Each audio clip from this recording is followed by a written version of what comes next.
Olá pessoal, professor Eduardo Lama falando com vocês. Vamos abordar a neuroanatomia hipocampal e as suas conexões.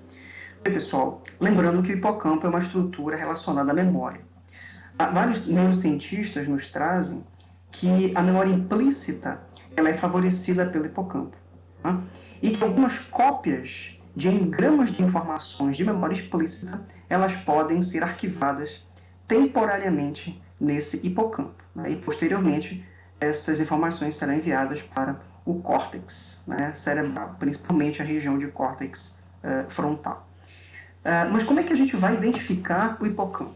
Né? Como é que a gente vai localizar esse hipocampo? Então eu trouxe uma imagem de uma vista basal ou vista inferior do encéfalo para que a gente possa ter uma noção de espacialidade. Né? O hipocampo é uma estrutura interna, ele está muito bem guardado no fundo ou no interior do corno inferior dos ventrículos laterais. Né? Então não é em qualquer imagem ou em qualquer corte que a gente consegue identificar. Tá? Então nessa vista basal do encéfalo, né, evidenciando aqui a região de lobo temporal, né, inferior, tá? Eu trago para vocês a visualização do giro temporal inferior, né, como referência de início para nós, né, então giro temporal inferior. Mais internamente nós observamos o giro occipitotemporal lateral e o sulco que separa esses dois giros através do sulco occipitotemporal. Aprofundando a imagem, nós vamos ao chegar no giro occipitotemporal medial. Tá? E esse giro occipitotemporal medial é separado do giro occipitotemporal lateral através de um sulco denominado sulco colateral. Tá? Se a gente continuar o giro occipitotemporal medial, nós vamos chegar mais ou menos a uma estrutura que fica paralela ao tronco encefálico, chamada de giro parahipocampal. Tá? Então, o giro parahipocampal é uma estrutura importante de ser reconhecida nessa vista basal. Se continuarmos o giro parahipocampal, nós vamos chegar numa estrutura curva e dilatada chamada uncus, ou unco do hipocampo. Tá? E considerando mais ou menos nesse nível, tá, a presença do sulco rinal, um sulco importante, um sulco que vai ser referência para nós daqui a pouco, tá? Então, o sulco rinal ele é um sulco que está separando o giro occipitotemporal lateral e o próprio uncus do hipocampo, tá bom? Então, aqui nós temos giros e sulcos importantes que precisam ser correlacionados. Na vista medial do encéfalo, algumas dessas estruturas se repetem. Então, vamos evidenciar de novo para que a gente tenha a certeza de que nós estamos num local que posteriormente vai dar referência para a localização do hipocampo. Então, giro temporal inferior, mais uma vez, giro occipitotemporal lateral e a presença do sulco occipitotemporal, giro occipitotemporal medial e sua continuação, formando o giro parahipocampal, a curvatura encefálica, né, de substância cinzenta, que é o unco ou uncus do hipocampo, e a presença do sulco rinal, separando o giro occipitotemporal lateral e o uncus do hipocampo. Tá? Se a gente pegar um afastador, né, e o Néter, através dessa imagem, muito felizmente nos brinda, né, com essa visualização do giro denteado, uma estrutura que também vai compor o hipocampo de forma geral, né, e que é possível de ser visto através desse pequeno afastamento, esse pequeno deslocamento do giro parahipocampal. Tá? E o fornix, né? O fornix como sendo uma estrutura que vai nos permitir diversas conexões das estruturas do hipocampo com o restante do encéfalo, né? Com vários outros córtices.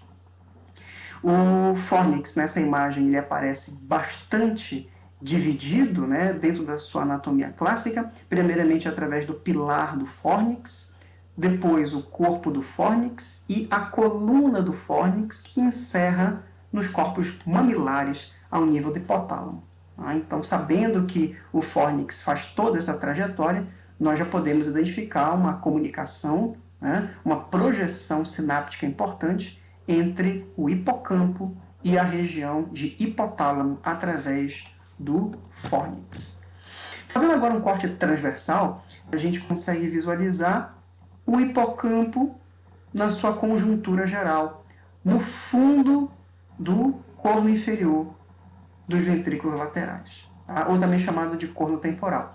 Então, essa cavidade que a gente consegue identificar aqui, ó, ela basicamente representa uma cavidade ventricular, né? O corno inferior esquerdo dos ventrículos laterais e o hipocampo está sendo reconhecido exatamente aqui, né? Observem que ele apresenta algumas reentrâncias, né, que representam o pé do hipocampo, o hipocampo propriamente dito, né, e a sua continuação que formaria o giro fasciolar, mas ele foi cortado, tá?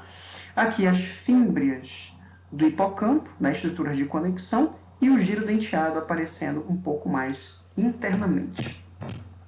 Se nós dissecarmos toda essa massa encefálica, né, essa massa telencefálica, e retirarmos os lobos, é possível isolar o hipocampo, né? Aqui a gente consegue visualizar o hipocampo através do pé do hipocampo e suas conexões feitas com a amígdala, o corpo amidaloide, né? Uma estrutura muito importante do sistema límbico, né? Então, o pé do hipocampo, né? O hipocampo propriamente dito e o giro fasciolar como sendo uma conexão, né, que vai permitir essa projeção de informações hipocampais com regiões corticais, especialmente o córtex parietal. Tá? Mas para que informações elas migrem, por exemplo, para a região de hipotálamo, para a região de córtices, né, principalmente o córtex frontal, é necessário que o fórnix faça essa projeção. Tá? Então aqui a gente consegue perceber o fórnix, mais uma vez na sua subdivisão, né? O pilar do fórnix, o corpo do fórnix e as colunas do fórnix, que ainda vão ser subdivididas em duas partes, né? A parte mais curva, que é a parte livre, e a parte que está encerrando nos corpos mamilares, né? Nos núcleos mamilares, que é a parte tectal do fórnix. Tá? Um pouco mais abaixo, a gente identifica as fímbrias do hipocampo e também o giro denteado nessa imagem mais interna. Tá, pessoal? Então aqui a gente tem uma visão geral, mas eu queria enfatizar com vocês agora essa identificação mais interna, né? Então a gente vai fazer agora uma visualização mais interna dessas estruturas através de um corte coronal. Tá? Então aqui a gente tem um corte coronal, né? E a representação esquemática de como seria essa conexão do hipocampo com outros córtices. Quem seriam esses córtices? Então, observando internamente esse lobo temporal, né? Ou seja, fazendo uma visualização do lobo temporal medial, né? Uma observação mais interna desse lobo temporal, a gente vai identificar o córtex perirenal, né? Quem seria o córtex perirenal e o córtex entorrinal? Passam a ser vias de conexões, né, que advêm do córtex pré-frontal. Então, informações do córtex pré-frontal, elas alcançam o córtex entorrinal, tá? Alcançam o córtex perirenal e depois elas vão ser enviadas para o hipocampo. Tá? Observe que a terminação é renal, então elas têm relação direta com o sulco renal. Né? Lembra que o sulco renal ele estava naquela imagem que anteriormente nós havíamos estudado, como sendo o sulco que separa o giro occipitotemporal lateral e o uncus do hipocampo. Então, o córtex perirenal ele representa a parte terminal do uncus, né? Começando então o córtex entorrinal. Tá? E o córtex parihipocampal um pouco mais posteriormente. Então, como é que se dão essas conexões? Né? Como é que ocorrem essas conexões? Então, informações do córtex pré-frontal são projetadas na direção do córtex perirenal e entorrinal, e essas informações são enviadas, né, diretamente para o hipocampo. Tá? Então, o córtex entorrinal ele faz sinapses. Os neurônios do córtex entorrinal fazem sinapse direto com os neurônios do hipocampo, né, e do hipocampo com o giro denteado. Tá? E as informações que partem do córtex parihipocampal vão ser enviadas para o córtex entorrinal, né? Então, o giro parihipocampal, o córtex parihipocampal depende do córtex entorrinal para que suas informações elas alcancem o hipocampo. Né? Então, o que a neurociência nos traz? Né? Que o córtex entorrinal ele está relacionado com o reconhecimento de posicionamentos, né? E a relação de posicionamentos entre objetos diferentes, né? E o córtex parihipocampal estaria relacionado com o reconhecimento de cores e de formas dos objetos. Então, essa memória relacionada com cores, com formas, com reconhecimento de posicionamento, ela vai ser enviada para a região de hipocampo. Tá? E, a partir do fórnix, que nós já estudamos, esse fórnix, fazendo sinapse com o hipocampo, ele vai levar essas informações para diversas áreas, né? Para a região de prosencéfalo basal, para a região, por exemplo, de tálamo, né? Fazendo sinapses com neurônios dos núcleos anteriores do tálamo, né? E o próprio hipotálamo, né? Através da coluna do fórnix, passando pela região mais anterior, né? Do fórnix, representado, né? Por aquelas conexões que nós já havíamos comentado anteriormente, né?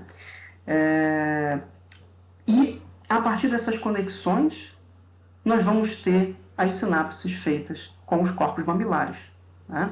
Então, a divisão em pilar, né, coluna e a região mais anterior dele nos permite essa conexão com os corpos mamilares que estão reconhecidamente no hipotálamo, né? Então, o hipotálamo, como sendo uma estrutura representativa do sistema límbico, então informações de memória vão estar relacionadas com o sistema límbico, e a partir do sistema límbico nós temos aí a projeção para outras áreas do córtex, né? dos córtices cerebrais, inclusive chegando especialmente na região de córtex pré-frontal, e através da repetição dessa informação, né, e de memória, nós termos a consolidação dessa memória. Tá bom? É isso que eu queria trazer para vocês, e eu fico aguardando vocês no laboratório para maiores discussões, né?